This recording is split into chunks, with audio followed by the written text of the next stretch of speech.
This is Democracy Now!, democracynow.org, The War and Peace Report. I'm Amy Goodman. The longest government shutdown in U.S. history is now on day 27.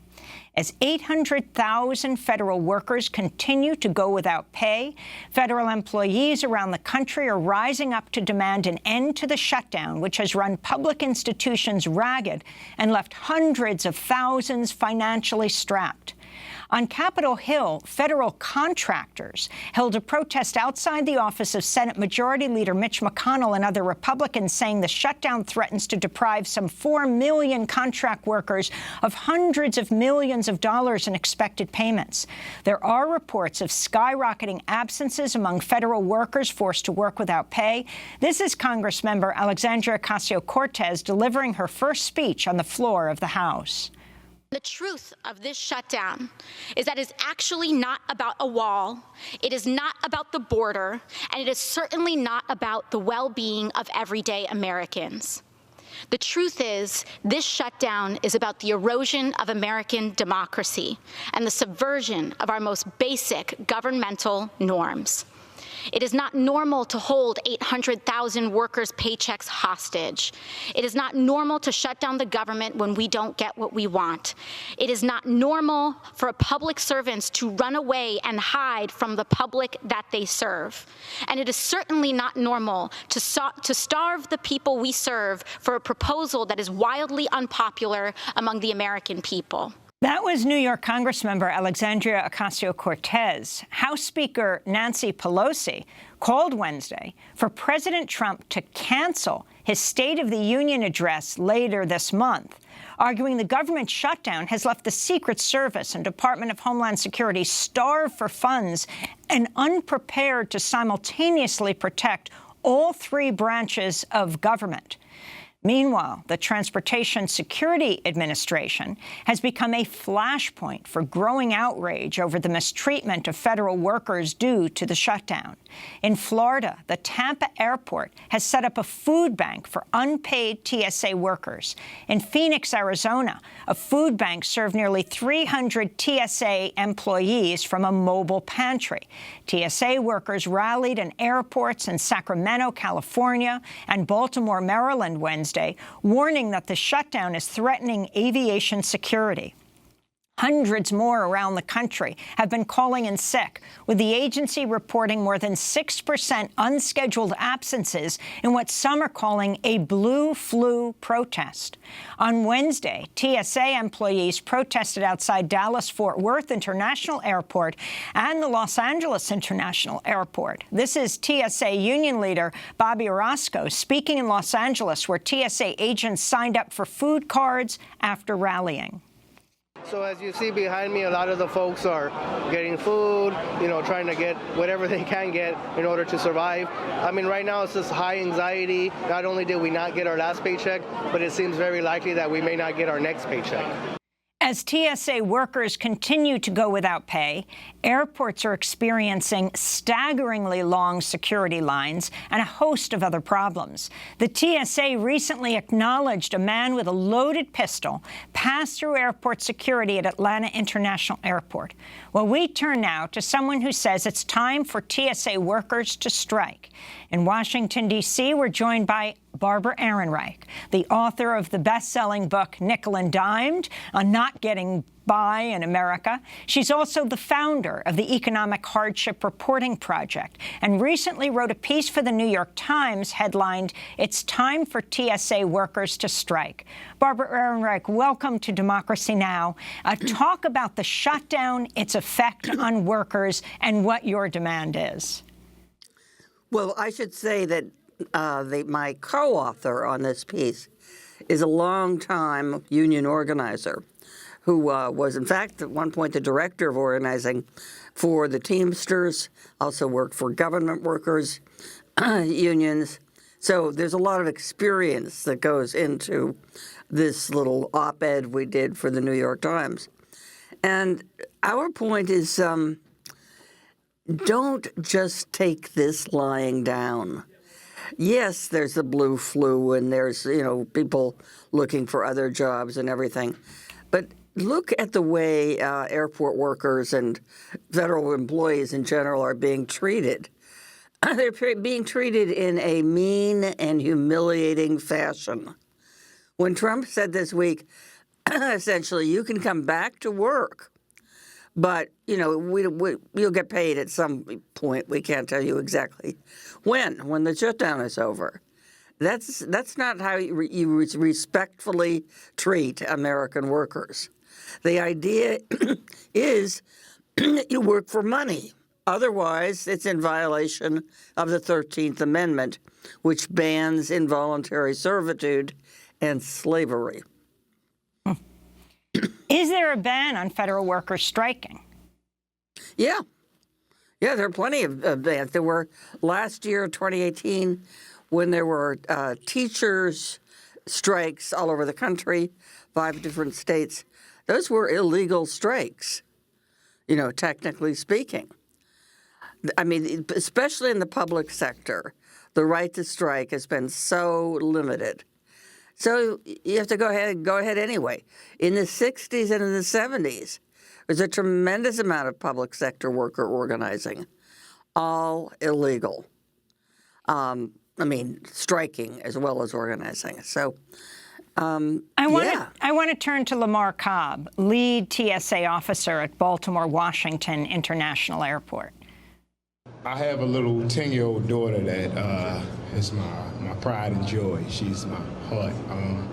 I actually had to take her out of cheerleading because I didn't have the money to pay for her to continue it. It's hard. It is. It's as a man personally, and my daughter being my pride and joy. Meeting end meets, like, we don't make a lot like everybody think. Like, oh, you know, you're supposed to have 3 to 6 months savings. But that's hard when you're not making that much to have 3 to 6 months savings, and you have bills, and you got to figure out if you want to pay your car payment, or if you want to pay your rent, or your life insurance. You have to basically pick options. It's been very hard, actually. Especially when you do it on your own, you know. So that's Lamar Cobb, lead TSA officer at Baltimore Washington International Airport. What's astounding about all of this, Barbara, is that President Trump says he's doing this for national security. And yet among those who are hardest hit are those who enforce national security. The TSA workers, the border guards, the Coast Guard for the first time is not being paid. Well, yes, but please don't ask me to explain anything Trump does. You know, another element in all this, and I'm not being conspiratorial here, but one of the goals of the far right in this country for a long time has been to shrink government, or at least shrink the parts of government that they don't like, the parts like welfare, as they call it, or Social Security, et cetera. And that may be the part of the motivation and certainly part of the outcome of the shutdown. Because you have so many TSA workers, for example, and I focus on them because they're among the lowest paid of airport workers, not counting the people who push the wheelchairs and clean the bathrooms.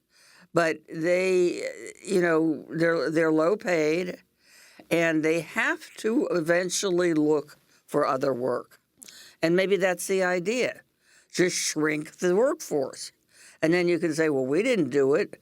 They walked away from the job. So You know, it's interesting you should raise this, Barbara. I wanted to turn now to Fox News, which, how they're covering the shutdown. In this clip, you'll hear Steve Doocy of Fox and Friends, but first, Fox contributor Charlie Hurt. You could shut down half of the government agencies, and literally it would be years, if it were not for the media, it would be years before the regular person, the normal, average, working American would even know that the department had been shut down in terms of, how much it affects their lives. A lot of people across the country don't even notice that part of the federal government is shut down. Barbara Ehrenreich, your response. Well, I think a lot of people are noticing it.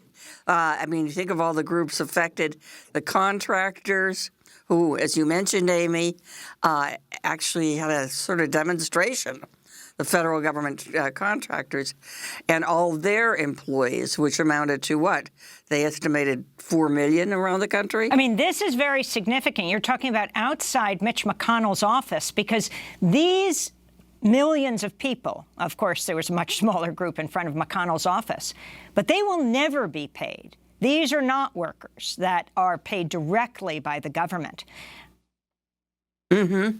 No, the reverberations of this are very easy to see, certainly here in the Washington, D.C. area, which has so many government workers, federal workers.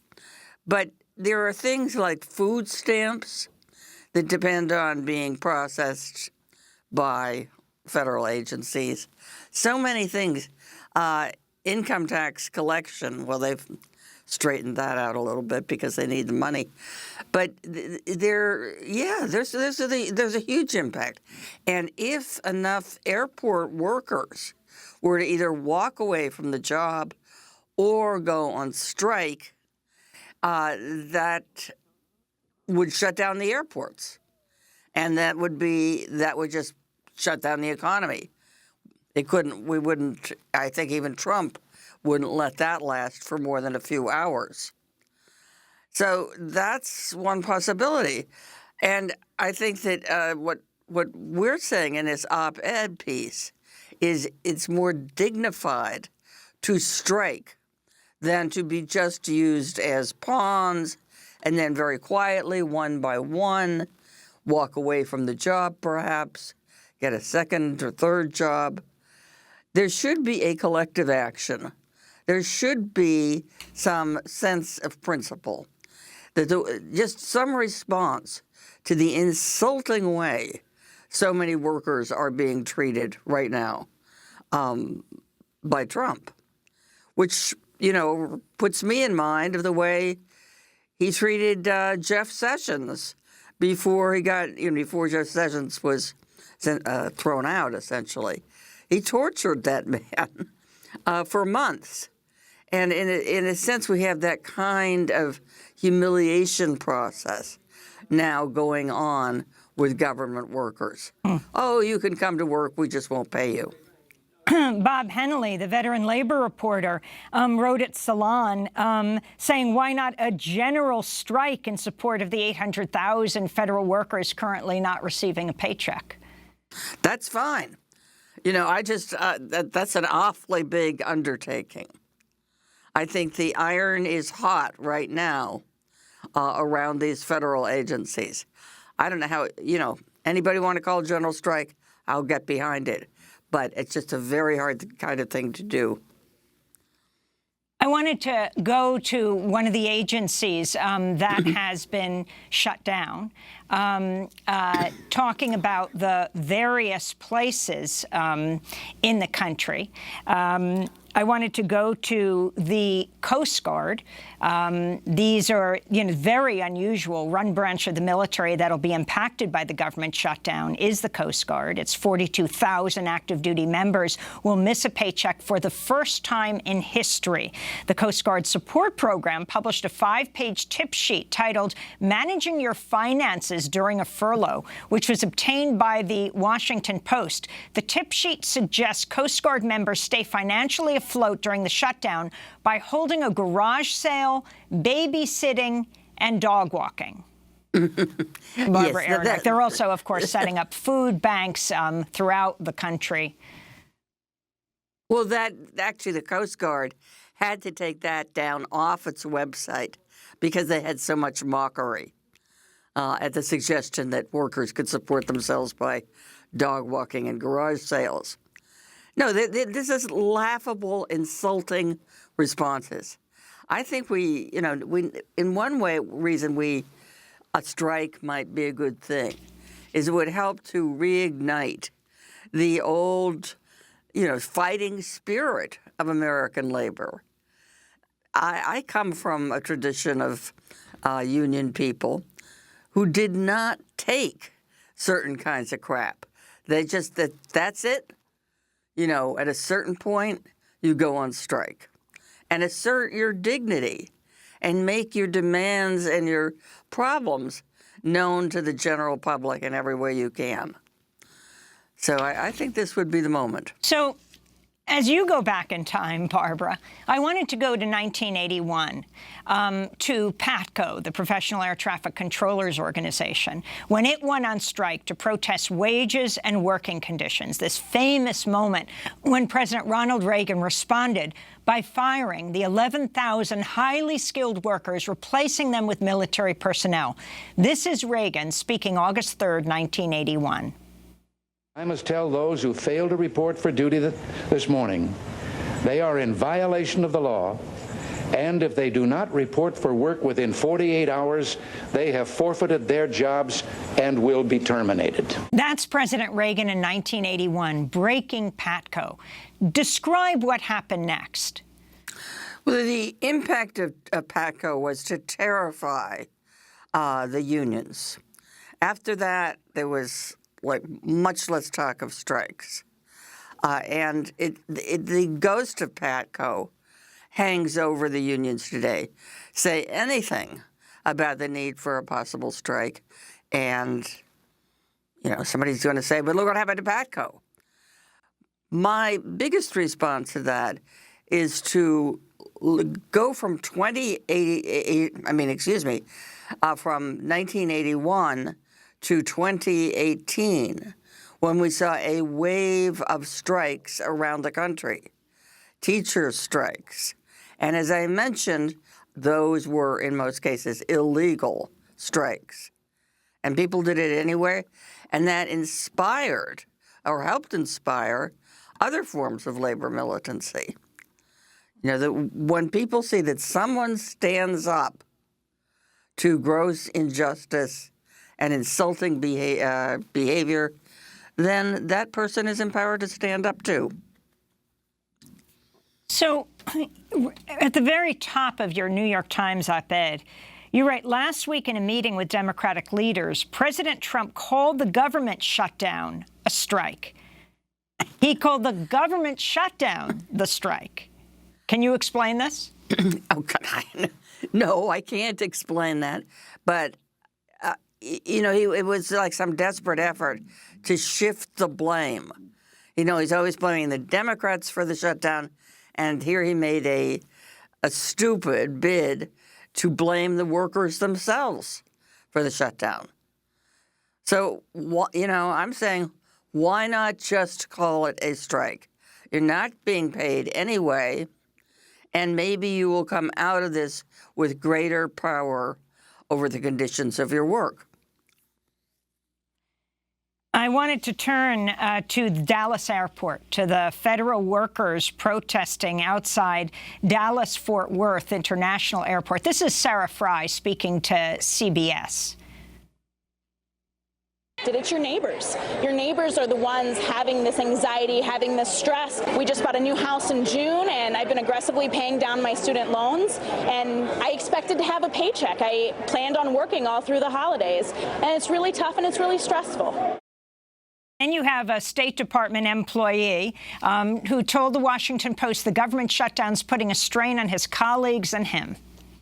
It honestly makes me really sad thinking about people worried right now, sitting at home, eating dinners with their families and not knowing whether or not the next paycheck is coming in.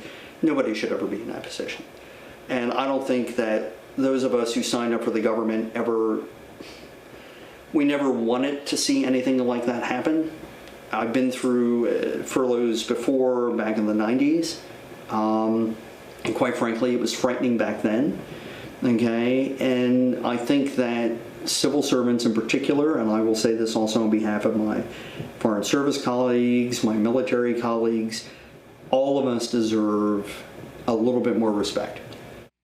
So we're talking about millions of people affected. Finally, Barbara Ehrenreich, let's go back to the beginning and the headline of your op-ed. Why do you think in particular, if TSA workers struck, if the airports were closed, it would end the government shutdown immediately? Because business would be so directly impacted. Who's in the airports on a normal weekday? It's business people traveling from one meeting in one city to another. If they couldn't do that, well, maybe they'd learn to Skype, which would be a good thing. But there would be the impact would be immediate and very serious, and affecting business. That would mean phone calls would be made to Washington, and things would get straightened out pretty fast. And finally, Nancy Pelosi's response to President Trump, because she has to invite him into the House for the State of the Union, a great theatrical affair, saying go back to what they did for years, the presidents. You can just write down your State of the Union address, your report about the country, or wait till the government shutdown is over. But you're not welcome here now. Too dangerous, she said. Right. She feels they don't have the security forces. But it's great. It's so wonderful to see Nancy Pelosi develop this strong spine recently and stand up to Trump and, in the process, infuriate him. Barbara Ehrenreich, I want to thank you for being with us, author of the bestseller Nickel and Dimed on Not Getting By in America, also founder of the Economic Hardship Reporting Project. Barbara Ehrenreich recently wrote a piece, we'll link to it, in the New York Times. That piece written with Gary Stevenson called It's Time for TSA Workers to Strike. This is Democracy Now! When we come back, how is this affecting Native America, Indian country? Stay with us.